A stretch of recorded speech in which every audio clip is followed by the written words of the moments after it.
Immediate বেনিফিটের আশায় আমরা আসলে কোনো কাজ করতে পছন্দ করি কিংবা দেখা যায় এটা আমাদেরকে অনেক ড্রাইভ করে থাকে। আমি যখন Amazon নিয়ে কথাবার্তা বলি অনেকেই প্রায় আমার কাছে একটা প্রশ্ন করেন, "কয়দিনে ইনকাম করা যাবে ভাইয়া? রিস্ক আছে কিনা? আমার টাকা-পয়সা লস হওয়ার সম্ভাবনা কতটুকু?" এসব প্রশ্ন শুনে আমি বুঝতে পারি যে এদের মধ্যে বেশিরভাগই হয়তো পূর্বের বিজনেস করার অভিজ্ঞতা আসলে তেমন একটা নাই। অথবা এরা কোনো একটা ইমিডিয়েট বেনিফিট এর আশায় অর্থাৎ আজকে যদি আমি Amazon এ ব্যবসা শুরু করি, কালকেই আমি মিলিয়ন ডলারের মালিক হব বা এই জাতীয় একটা চিন্তাভাবনা থেকে তারা হয়তোবা Amazon ব্যবসার প্রতি আগ্রহী। ব্যবসা যদি করতে চান, ব্যবসা করার কিন্তু অনেক ওয়ে আছে। আমাদের দেশেও কিন্তু ব্যবসা করতে পারেন। আপনি Amazon ছাড়াও অন্যান্য বিভিন্ন জায়গায় ব্যবসা করতে পারেন। অনেক কিছু নিয়েই কিন্তু আপনি ব্যবসা করতে পারেন যদি আপনি আসলে ব্যবসা জিনিসটা আগে বোঝেন।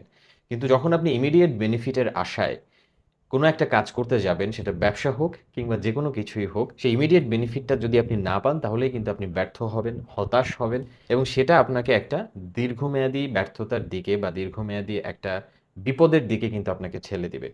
যেটাই করতে চান শর্টকাট এভয়েড করার চেষ্টা করেন এবং দীর্ঘমেয়াদী কোনো কিছু নিয়ে চিন্তাভাবনা করেন।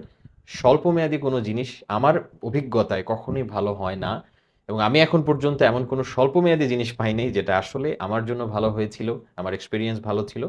সুতরাং আমি সবাইকে অনুরোধ করব, Amazon এ ব্যবসা করেন আর যেখানেই ব্যবসা করেন। দীর্ঘমেয়াদী ব্যবসা কিংবা দীর্ঘমেয়াদী রেজাল্ট কিংবা ফলাফলের দিকে বেশি মনোযোগ দেন।